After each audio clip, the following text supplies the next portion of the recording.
গোলাঘাট জিলাৰ মহুৰামুখ অঞ্চলত খ্যাতনামা গায়ক অসমীয়াৰ হিয়াৰামথু তথা জনতাৰ হৃদস্পন্দন জুবিন গাৰ্গৰ স্মৃতিত মহুৰামুখ যুৱ সংঘৰ উদ্যোগত আৰু মহুৰামুখ ৰাইজৰ সহযোগত এক বিশেষ শ্ৰদ্ধাঞ্জলি আৰু নাম প্ৰসংগ অনুষ্ঠান অনুষ্ঠিত কৰা হয়।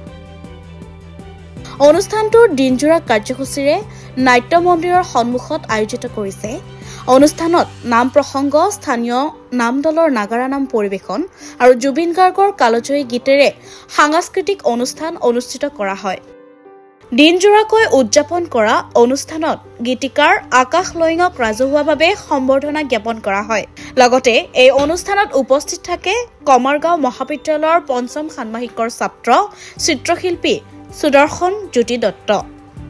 নিশাৰ ভাগলৈ মহুৰামুখবাসীয়ে জুবিন গাৰ্গলৈ শ্ৰদ্ধাঞ্জলি জ্ঞাপন কৰে। সহস্ৰজনে গালে জুবিন গাৰ্গৰ প্ৰিয় গীত মায়াবিনী ৰাতিৰ বুকুত।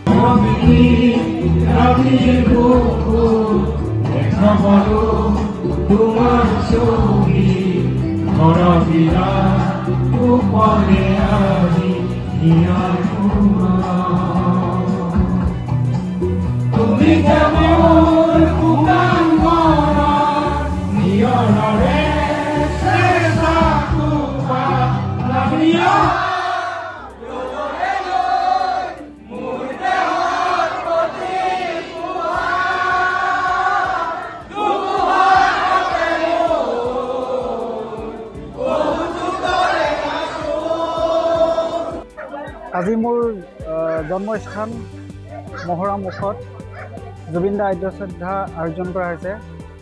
ইয়ালৈ আহি মই অত্যন্ত সুখ অনুভৱ কৰিছোঁ আৰু লগতে সকলো ৰাইজে মিলি আমি দাদা চিৰ শান্তি আত্মা কামনা কৰিছোঁ। খুব ভাল লাগিছে মোৰ জন্মস্থানতো এনেকুৱা এটি অনুষ্ঠান আয়োজন কৰি মোক জনাইছে। গতিকে মোৰ যিখিনি অৱদান দাদাৰ সংগীতৰ মাধ্যমে আছে সেই অৱদান সদায় জাৰি ৰাখিম আৰু এইদৰে কাম কৰি গৈ থাকিম। ময়ো 19-20 বছৰ দাদাৰ লগত গীতৰ সম্পৰ্কত জড়িত হৈ আছিলোঁ, কিন্তু মই তেনেধৰণৰ দাদাৰ লগত সদায় নাছিলোঁ। বছৰেকত এবাৰ বা দুবাৰ যাওঁ, কাৰণ মই দাদাক ভগৱানৰ দৰে গণ্য কৰোঁ। কাৰণ অতি ভক্তিয়ে সুৰলক্ষণ, সেইটো আজি সকলোৱে গম পাইছে, এইটো মই কোৱা কথাই নহয়। গতিকে সেই দাদাৰ লগত সদায় স্বচ্ছতাৰে হৈ থকা ব্যক্তিকেইজনে আজি এনেকুৱা অৱস্থা কৰি হয়।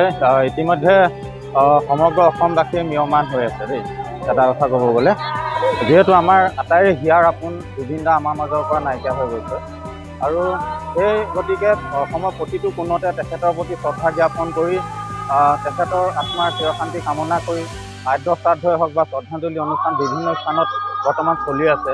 গতিকে আজি মহুৰামুখতো তেখেতৰ প্ৰতি শ্ৰদ্ধা জ্ঞাপন কৰি তেখেতৰ আত্মাই যাতে শান্তি লাভ কৰে তাৰ বাবে সমগ্ৰ মহুৰামুখীয়া ৰাইজ একত্ৰিত হৈ আজি আদ্য শ্ৰাদ্ধ এটা শ্ৰদ্ধাঞ্জলি অনুষ্ঠান ভাগ আয়োজন কৰা হৈছে।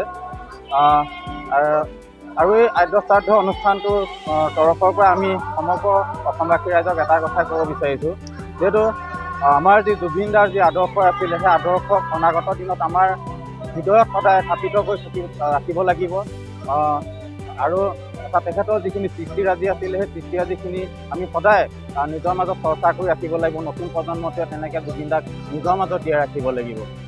দেৰগাঁৱৰ পৰা প্ৰাঞ্জল দাসৰ ৰিপৰ্ট, ডি নিউজ আৰু ডি নৰ্থ ইষ্ট।